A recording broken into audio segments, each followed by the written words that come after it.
سوال ڈاکٹر صاحب یہ ہے کہ کئی اور جماعتیں بھی دین کی خدمت کے لیے کام کر رہی ہیں، کئی اور جماعتیں بھی دین کی خدمت کے لیے کام کر رہی ہیں، تنظیم اسلامی کی کیا امتیازی خصوصیات ہیں؟ اگر یہ آج تک سمجھ میں نہیں آئی تو آج بھی نہیں آئے گا، اور سمجھ میں آ گئی ہے اور خام کی باتیں کر رہے ہیں تو آپ کو اللہ کے یہاں جواب دینا پڑے گا۔ دین کو قائم کرنے کی جد و جہد، اس کے لیے انقلابی طریقہ کار، بیعت کی بنیاد پر نظام جماعت، اگر مجھے کوئی اور ہے تو دکھا دیجیے۔ تبلیغی کام ہے، تعلیمی کام ہے، اصلاحی کام ہے، یہ تو ہو رہے ہیں۔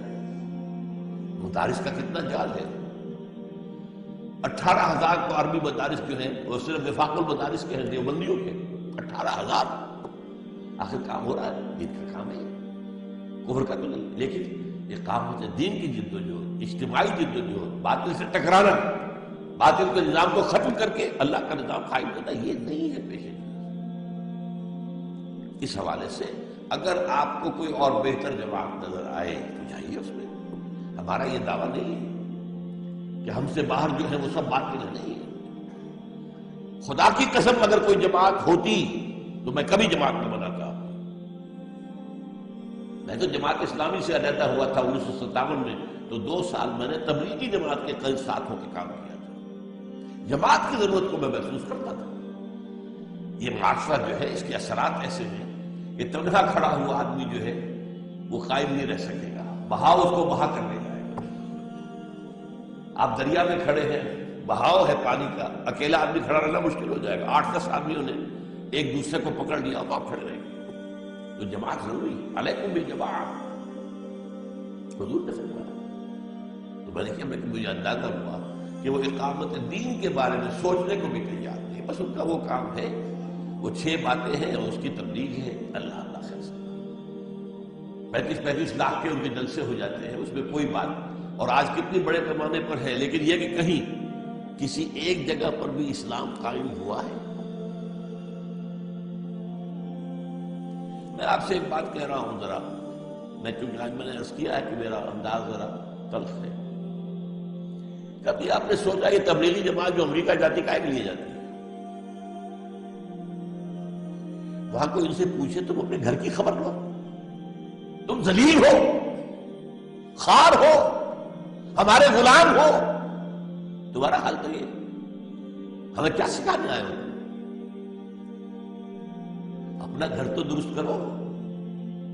تمہارے ہاں بلینز کے غبن ہوتے ہیں، ملک کا جو ہے سارا خون چوس کر یہ تمہارے جو ہے سیاستدان اور بیوروکریٹس جو ہیں ہمارے بینکوں میں لا کر انہوں نے جمع کر دیا ہے، اور تم یہاں آئے ہو۔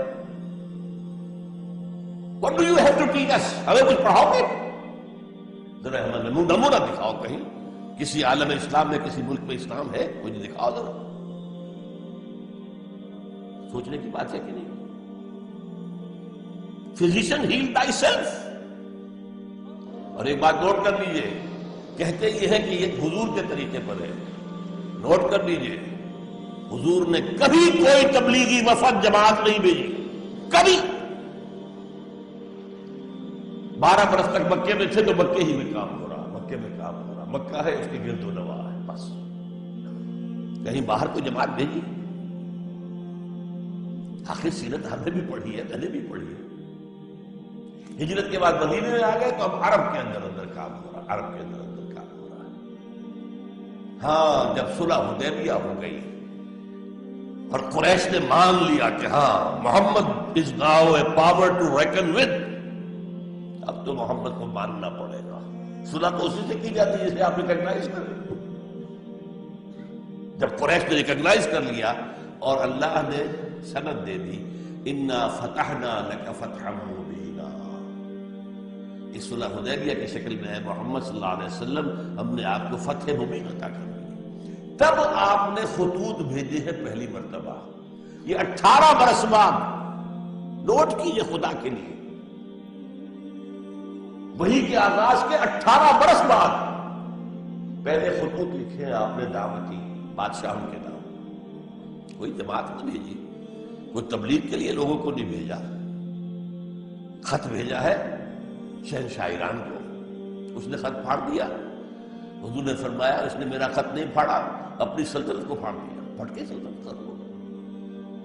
ہرقل کے پاس خط بھیجا ہے، بکوکس پیٹریارک آف الیگزینڈریا اس کو بھیجا ہے، نیگوس نجاشی آف ایتھیوپیا اسے بھیجا ہے، بحرین کے ابھی خطوط بھیجے ہیں. ایک ایک آدمی سفیر کی حیثیت سے خط لے کر کے اللہ اللہ خیر صلی اللہ مجھے حضور کی پوری زندگی میں دکھا دیجئے کہ حضور نے کوئی تبلیغی جماعت کہیں باہر نکالی ہو.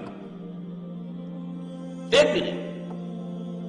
ہاں جب عرب میں انقلاب آ گیا، اللہ کا دین قائم ہو گیا، اب فوجیں نکلی ہیں. وہ تبلیغی نہیں تھے، انہوں نے عراق کو فتح کیا، انہوں نے ایران کو فتح کیا، انہوں نے شام کو فتح کیا، انہوں نے شمالی افریقہ کو فتح کیا. تو وہ تو فوجیں تھی، وہ تبلیغی جماعتیں تو نہیں تھی. تو ذرا سوچئے، میں نے اتنی کھل کر کبھی بات نہیں کی تبلیغی جماعت کے بارے میں، لیکن میں نہیں چاہتا آج کہ کوئی بات مجلک رہ جائے، بات واضح ہو جائے. پتہ نہیں پھر ملاقات ہے کہ نہیں، اللہ کو معلوم. میری بات آپ پر واضح ہو جائے.